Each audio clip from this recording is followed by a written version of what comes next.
Hi everyone, Bernard here. Hope you're all staying safe and well, and welcome to my film and TV channel and one of our little features where we have a look at a film and do a little film review, but we take one of the stars from it and also have a look at what else they've got coming up, what else is in production or pending for the future. So today we're going to have a look at a gentleman you'll know quite well called Benedict Cumberbatch. Yes, I mean I knew I was going to struggle over that even before I started. Yes, so we're going to have a look at a recent film he's been in.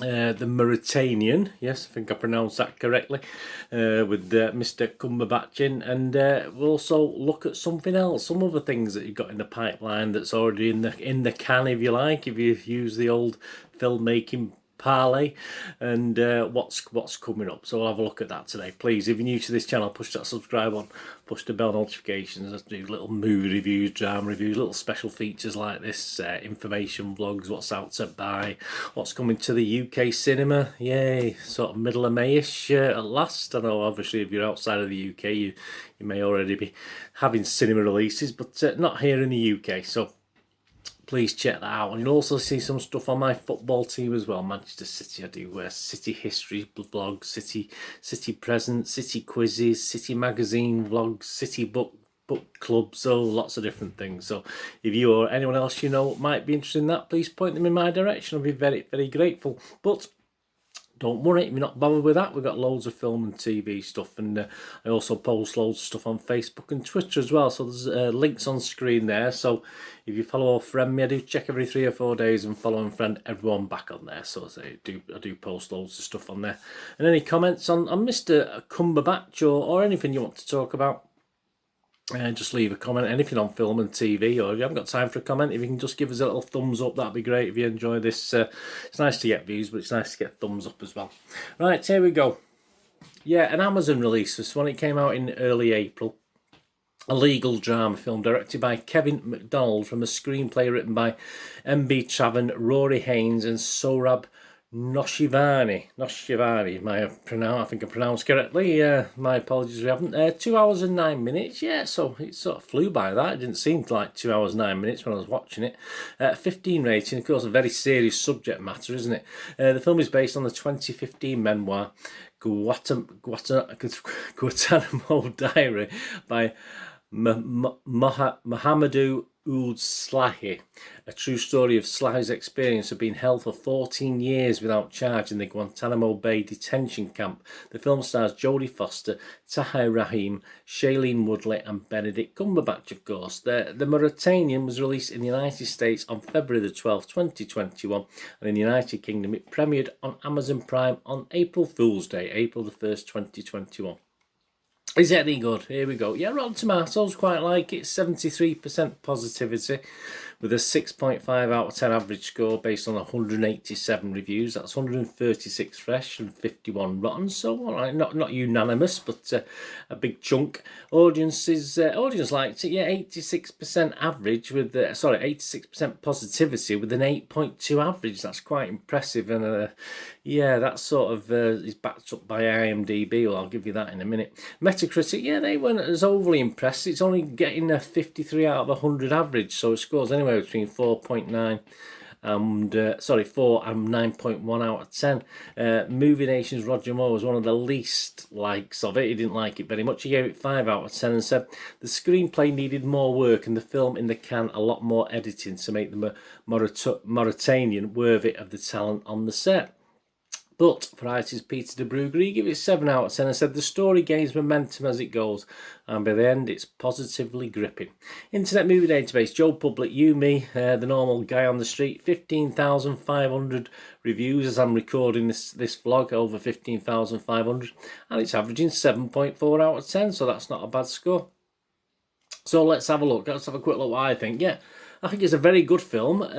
Not a great film. I mean, obviously it deserves to be great because of the subject matter, of course, and it's very informative. I have no idea what sort of license living over here in the UK. We don't really hear too much about Guantanamo Bay and what's been going over there over the years, but obviously it's quite shocking. But very, very well put together. Not too gratuitous or you know, dark in it. It's obviously some of the scenes, obviously you don't need that information, you can just tell by the scenes what's happening and get the feel for it anyway. But so it is a very, very good film. I wouldn't say it was a great film, but a very good film. I mean, Tahir Rahim is the standout in this, so with Jodie Foster and Benedict Cumberbatch secondary, but both play their parts, respective parts, pretty well. I mean, Jodie Foster does a good enough job, and obviously Cumberbatch does a good enough job in his role as well. I mean, as I said, the 2 hours plus flies by, which is good. I mean, that's always a good sign, and it does build steadily.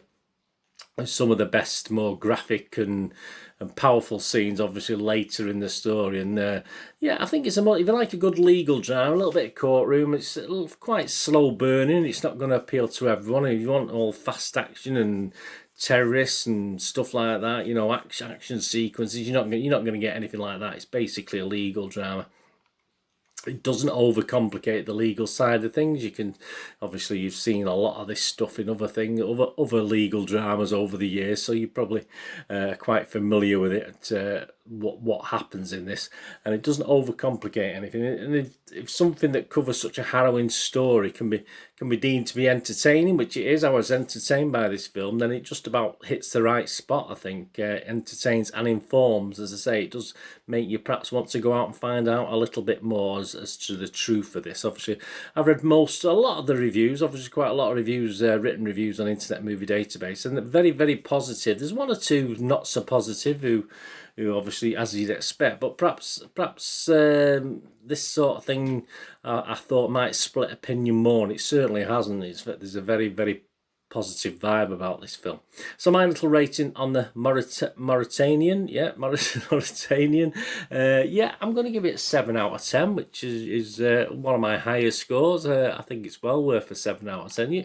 You have a watch and let me know. I say it's on Amazon Prime here in the UK at the moment, so check your territory and what service you've got wherever you are. But yeah, very, very, very good watch, and it is a legal drama. It is what it says on the tin, and it's very interesting. As I say, it's very interesting to watch. Very powerful film. What else for Cumberbatch? What else is he up to? Anything a bit lighter? Well, will reprise his Doctor Strange role in Spider-Man No Way Home, of course. It's intended to be the sequel to Spider-Man Homecoming from 2017 and Spider-Man Far From Home in 2019. Strange takes on the mentor role for Parker that was filled by Robert Downey Jr.'s Tony Stark in that first film, Spider-Man Homecoming, and Samuel Jackson's Nick Fury, of course, in Spider-Man Far From Home. It's due for release in the United States and the UK on December the 17th, 2021. So Merry Christmas. Got a little bit to wait for that one. But on the subject of Doctor Strange, yeah, you've also got Doctor Strange in the Multiverse of Madness, and that's due for release in March 22. Not a confirmed date yet, about 23rd of March 22. In the film, Strange unleashes an unspeakable evil. Of course he does, as he faces a friend turned enemy. Also stars Elizabeth Olsen as Wanda Maximoff, or the Scarlet Witch, Rachel McAdams as Dr. Christine Palmer, and Chiwetel Ejiofor as Mordo. There you go. So that's another Doctor Strange, and that's supposed to be a little bit darker, a bit more classed as a horror than some of the other things. So that could be quite interesting. And of course, he's not averse to darker roles, is he? Our Mr. Cumberbatch, and he does star in a screen adaptation of a 60s novel called The Power of the Dog. Don't get confused with a more recent thriller, Power of the Dog, that came out. This is the 16th novel, and Cumberbatch plays a guy called Phil Burbank, and he's one of two brothers who own a large ranch in Montana. Phil, the guy he plays, is a vicious sadist, so there you go, with a seething contempt for weakness to match his thirst for dominance. George, who's his brother, has a gentle, loving soul. Of course, you've got brothers, chalk and cheese, aren't they? They sleep in the room they shared as boys, and so it has been for 40 years, when George unexpectedly marries a young widow and brings her to live at the ranch. Phil, of course, played by Mr. Cumberbatch. I should just call him by his first name, really, shouldn't I? Yeah, Phil, played by Mr. Cumberbatch, begins a relentless campaign to destroy his brother's new wife, but he reckons without an unlikely protector. So, is there going to be a dog in this involved? I'm not too sure, but Kirsten Dunst also stars in that. So I always like to see a bit of Kirsten Dunst. It's obviously takes us back to Spider-Man, doesn't it? Yeah, that film will be released on Netflix, so I think later in 2021. I'm back with Mr. Cumberbatch. He plays the lead in Wayne in the Electrical Life of Lewis Wayne. So there, I think it may just be called Lewis Wayne in the United States. I think it's the Electrical Life of Lewis Wayne in the UK. An upcoming biographical film directed by Will Sharp and written by Sharp and Simon Stevenson. Wayne is famous for his distinctive paintings of large-eyed cats. So that's another thing where I went on the internet and had a quick look through when I read that.